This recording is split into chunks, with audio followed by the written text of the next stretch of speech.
memilih diri pasien. Betul? Tapi pasien yang memilih. Dan dari mata ajaran yang saya telah berikan itu coba nilai oleh Anda semuanya, tiap kelompok di sini, apakah ada suatu keanehan? Apakah ada sesuatu masing-masing nanti setelah ditayangkan terus Anda berdiskusi, kira-kira silakan dari masing-masing orang boleh memberikan argumentasi. Dan saya harapkan itu semuanya. Jadi semua silakan. Kami akan melihatlah. Jangan sampai diem semua dan lain-lain ya. Saya harapkan berilah suatu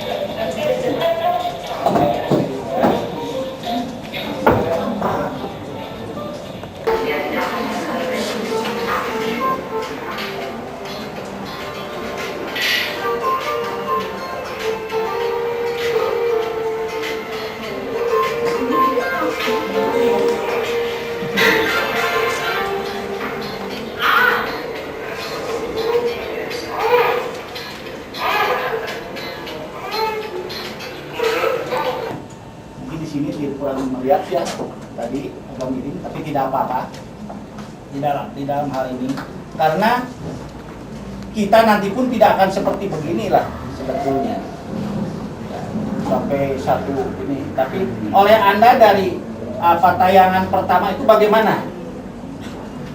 Anda lihat dari mulai pasien datang ya, pemeriksaan dan lain-lain sampai selesai. Coba ada keganjilan, keanehan atau tidak?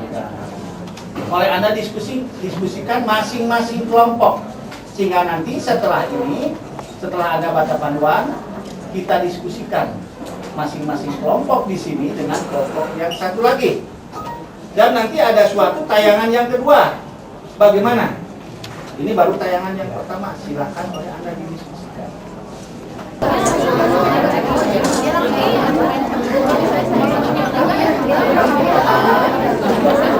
Tapi kan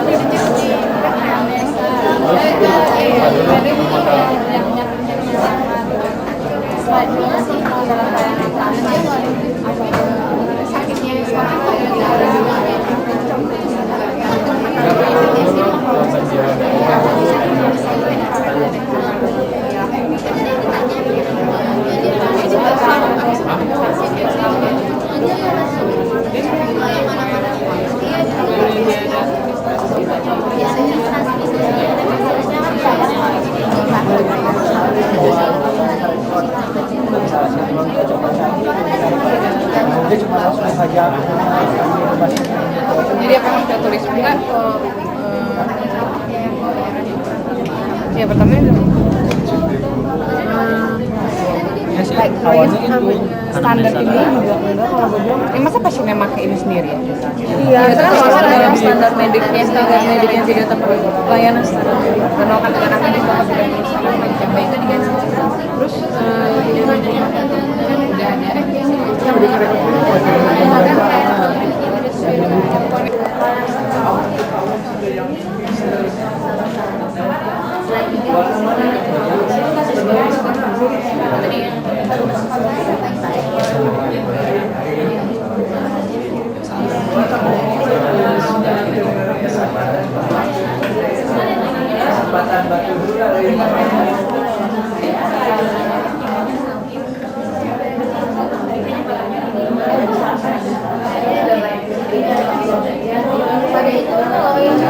dan memberikan pelayanan yang baik terhadap pasien.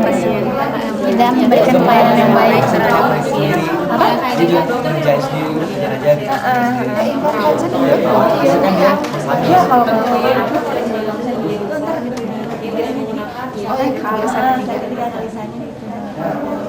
Terus pas buka juga bisa lain sih, bisa ngambilan sebenarnya mau nama yang iya kan. Kayak gitu apa lagi? Salah semua ya? Layanan dan pemakaian. Udah ini.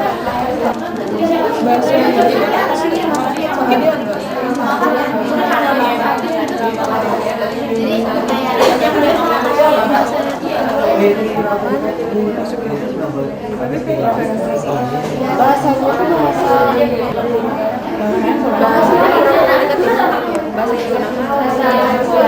tentang prosedur pengobatan terhadap pasien. Dalam hal ini seperti terlalu singkat ya tadi dokter itu memberikan informasinya salah satunya mengenai permasalahan biaya. Dia tidak biasanya kan kalau misalnya untuk melakukan suatu prosedur pengobatan biasanya kan dikasih tahu dulu istilahnya pahit-pahitnya berapa besar biayanya dan segala dan resiko-resikonya. Kemudian yang kedua, dokter itu kurang higienis. Tadi itu dia tidak memakai masker maupun pelindung-pelindung higienis lainnya seperti handscoon. Yang ketiga, perawatnya kurang sopan. Jadi tadi itu bisa di tayangan tadi bisa dilihat seolah-olah perawat itu hanya melayani dan menolong dokter, tapi tidak melayani pasien dengan baik. Yang keempat, prosedur anestesinya kurang baik. Seharusnya dalam melakukan anestesi itu setelah diberikan anestesi harusnya kan ditunggu dulu beberapa saat. Dokter itu mengecek bagaimana Pak atau Bu sudah terasa bau atau belum. Baru setelah itu dilakukan prosedur pencabutan. Yang kelima, dokter lalai. Jadi di dalam kertas ini kan tadi ada dibaca. Nah, maksudnya di situ tidak ada dialog antara pasien dengan dokter pada saat pertama kali pasien itu datang. Maksudnya si pasien hanya bilang, dok gigi saya sakit, oh yaudah cabut aja gitu. Tapi nggak ada, maksudnya tanya jawabnya kayak, ini sakitnya sejak kapan, gimana itu nggak ada kayak gitu. Terus yang kedua, tidak adanya inform konsen. Dokter itu tidak menjelaskan, kayak misalnya, oh bu gigi ibu tuh kayak gini-gini, ibu tuh harus gini-gini. Terus pada saat pencabutan juga, maksudnya si dokternya nyebutnya dia langsung tiba-tiba pas begitu pasien buka mulut langsung di anestesi gitu, langsung disuntik terus nggak pakai nunggu lama langsung dicabut. Dan gitu yang keempat, kelengkapan peralatan pemeriksaan. Bisa dilihat ya di sana handscoonnya dia cuma pakai satu sebelah doang, terus nggak pakai masker. Sudah gitu kurang memenuhi standar pelayanan medik seperti cara berkomunikasi dokter dan suster dengan pasien. Terus dokternya bekerjanya itu kurang hati-hati, jadi selengean banget deh itu kerjanya. Terus selanjutnya pembayaran yang seharusnya dilakukan di bagian administrasi rumah sakit itu pelanggaran disiplin, itu masuknya ke pelanggaran disiplin rumah sakit. Itu tuh nggak sesuai dengan standar yang berlaku. Yang terakhir, tidak mengisi medical record setelah selesai pemeriksaan. Maksudnya setelah si dokter melakukan kayak pencabutan itu, si dokter itu nggak ngisi metreknya lagi gitu, bisa jadi nggak ketahuan gitulah. Yang tentang kasus kedua, dari kasus kedua, seorang dokter tidak diperbolehkan mempublikasikan prakteknya pada media publikasi lain selain melalui papan praktek. Yang kedua, adanya pemberian jaminan kepada pasien, dan yang ketiga, tidak mencantumkan nomor SIP.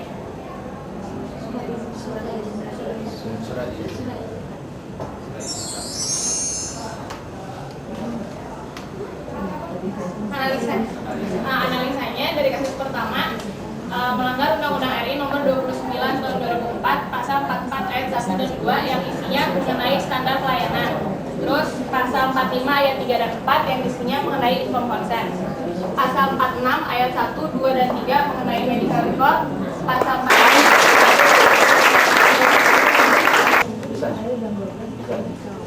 saya perwakilan dari kelompok 3, kami akan menelaah kelompok 5, kami akan menelaah tentang tayangan yang ayat 5. Dalam kasus pertama, dokter tidak membaca medical record dan tidak melakukan analisa, jadi hanya membuka sekilas dan tidak melakukan analisa lebih dalam. Yang kedua, dokter tidak memberitahukan tentang tindakan medis yang akan diambil dan biaya yang dikenakan, karena ini merupakan hak seorang pasien bahwa pasien sebelum melakukan tindakan medis apa yang dilakukan dokter harus memberitahu tentang masalah biaya yang harus ditempuh. Yang ketiga, dokter tidak memperhatikan kenyamanan dan keadaan pasien saat tindakan medis berlangsung. Pasien mengeluh kesakitan, tapi dokter tidak tidak melakukan tidak mengaturnya. Jadi untuk lebih etis lewat administrasi. Yang ketujuh, kesalahan pencabutan karena tidak dilakukannya anamnesa. Jadi dokter tidak melakukan analisa lebih dalam, langsung mencabut dan pasien merasa kesakitan, itu kesalahannya. Untuk kasus yang kedua, adanya promosi yang berlebihan. Ini terkait pelanggaran pasal 3 kewajiban umum yang berbunyi dalam menjalankan profesinya, setiap dokter di Indonesia tidak boleh dipengaruhi oleh pertimbangan untuk mencari keuntungan pribadi. Dilanggar penjelasannya yaitu mengadakan wawancara dan maksud publikasi sendiri, membuat selebaran untuk masuk yang sama. Dan yang kedua, mempromosikan praktiknya baik melalui media cetak, elektronik atau media lainnya. Ini merupakan pelanggaran terhadap pasal 3 kewajiban umum. Dan untuk yang terhadap ada juga pelanggaran terhadap kewajiban dokter gigi terhadap pasien pasal 8, di mana dokter gigi dalam menyelenggarakan praktiknya harus melakukan pengendalian mutu pelayanan dan jangan meminta imbalan jasa yang berlebihan. Itu untuk imbalan jasa yang tadi, pelanggaran terhadap kewajiban dokter gigi terhadap pasien pasal 8. Nah, jadi yang kelompok nanti lainnya juga pasti akan kebagian ya, hanya Memberikan pelayanan seperti memasangkannya. Yang terakhir perawat dan dokter. Tadi kita juga melihat perawat yang di depan pasien dan di samping dokter. Perawat juga tidak memberikan alat-alat yang kebetulan dokter hanya dokter nomor sendiri. Selain itu perawat hanya bisa memerintah pasien untuk diam dan lain sebagainya. Kami yang telah kami diskusikan tentang kasus-kasus yang telah ditayangkan di layar. setelah ini kasus kedua ya. Wah.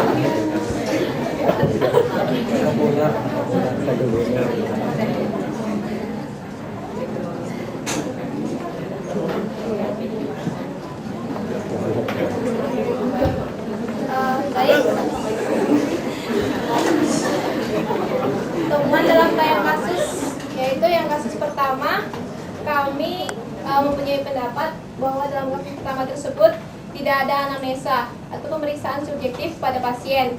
Itu diantaranya dokter tersebut tidak menanyakan bagian gigi yang akan diekstraksi. Jadi dokter tersebut hanya langsung dan perawat tersebut hanya langsung mempersilakan pasiennya ke dental care. Yang kedua, tidak menanyakan riwayat penyakit pasien. Jadi setelah ini yang punya dimiliki oleh pasien. Lalu yang ketiga, tidak ada informed consent. Di antaranya tidak adanya penjelasan tentang dokter itu sudah menjadi nasional ya. Sudah ada transaksi terapeutik itu kan ikatan ya, ikatan antara dokter dengan pasien yang terikat karena ada satu hubungan dokter dengan pasien ya. Seperti itu. Nah, pada saat terjadi transaksi terapeutik itu ada sejumlah activity yang dilakukan ya. Ada komunikasi ya, ada penulisan dental medik, ada informed consent, ada tindakan ya dan sebagainya. Jadi pada saat pasien itu datang ke tempat praktek dokter, disitulah terjadi satu transaksi terapeutik ya. Oke, tapi Anda jangan percaya langsung sama saya ya. Anda harus langsung searching lagi di referensi ini ya. Cari lagi bentuk hubungan dokter pasien itu seperti apa.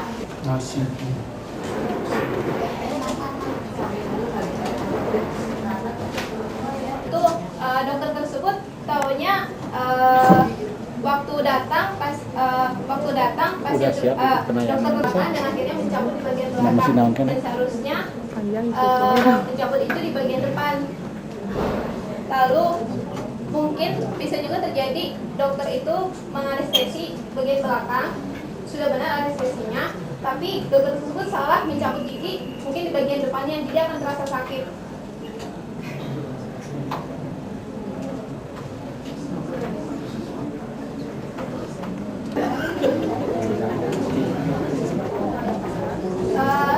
Baik, langsung saja kepada analisis dari kelompok kami, itu kelompok 7. Dari kasus pertama, semua tindakan yang telah dilakukan oleh dokter sampai pada perawatnya itu telah melanggar standar pelayanan medis. Dan yang untuk kasus kedua, terjadi pelanggaran pasal 8. Kami dari kelompok 11 dan sebagai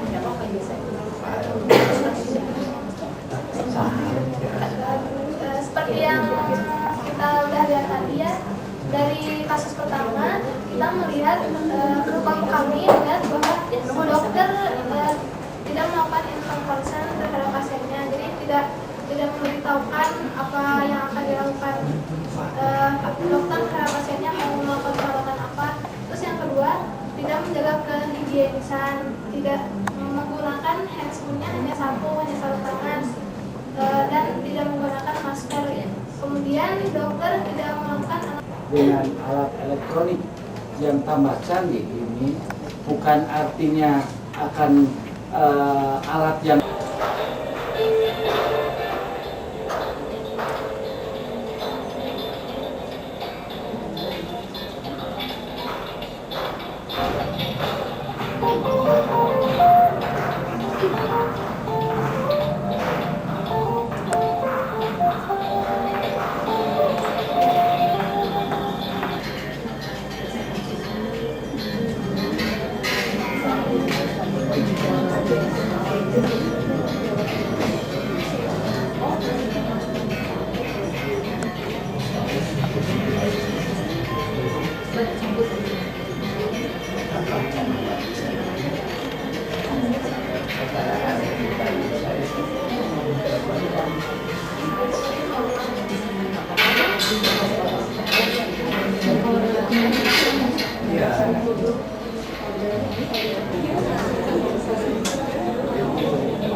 pelayanan.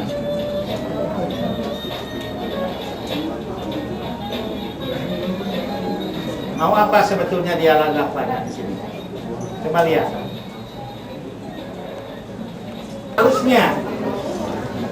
Seharusnya kita juga namanya yang tadi katakan rumput pun bisa kita lakukan.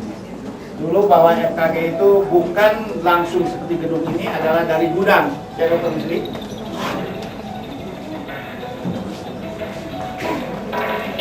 Nah, ini semua dilakukan oleh teman-teman atau kakak-kakak saudara sendiri. Sebetulnya skenario itu prakarsanya ini orangnya ada nih yang berdiri lah. Bilangnya, kami itu hanya paling baik itu tadi ada kesalahan, ini hanya contoh. Kurang lebih beginilah sesuatu hal. Tidak ini saya terus terang aja sekali lagi mengucapkan terima kasih kepada tim operator ini, sehingga sekarang pun bisa memberikan gambaran sedikitnya di dalam pelaksanaan apa yang telah dilakukan tadi oleh saudara-saudara sekalian, dan memberikan masukan-masukan. Kurang lebih bagaimanapun juga seperti saya katakan tadi, kita sebetulnya bukan begini harusnya, Dr. Nina ya, mungkin harus ada 10 ruangan untuk ada 10 alat-alat dan segala macam. Tapi tadi sudah dikatakan kata Dr. Nina, akar pun jadi. Seperti itu, kalian itu telah dinilai, dilihat secara langsung apa yang telah kalian lakukan. Mungkin di sini bagaimanapun juga dari kami kekurangan pasti banyak, tapi kita mencoba dalam proses belajar mengajar untuk dilakukan yang sebaik-baiknya nanti pada hari. Jadi untuk itu sekali lagi kami mengucapkan terima kasih, dan mungkin ada sedikit masukan-masukan, saran-saran yang perlu kita, yang betul-betul kita harapkan, yang mana dari apa yang tadi cukup terangsang untuk berpartisipasi, ya. Memang demikian seharusnya, ya. Sayang memang situasi dan kondisinya belum memungkinkan. Suatu hal yang seharusnya kita punya kelompok-kelompok yang lebih kecil, ya. Kelompok diskusi itu kalau menurut teori yang saya biasa berikan itu hanya sekitar 7 sampai 9 orang, ya. Tapi tadi saya hitung ada yang sampai 17, ya. Di mana setiap anggota kelompok jangan yang dituliskan tadi itu nggak tahu bahasa apa sih. HANDCUN, ya. Skun itu sebetulnya harus SCHOE OEM, ya, sebagai bahasa Belanda. Ya. Jadi kalau kita mau bicara bahasa Belanda, tuliskan bahasa Belanda. Kalau tidak tahu, pakai sarung tangan. Kenapa? Minta. Ya, sarung tangan udah bahasa kita. Ya. Kalau mau pakai bahasa Inggris ada, ya, pakai glove. Ya. Ini udah betul bahasa yang Anda bisa pakai. Tapi kalau dalam bahasa tulisan, nanti Anda tuliskan miring, ya, sebagai bahasa asing.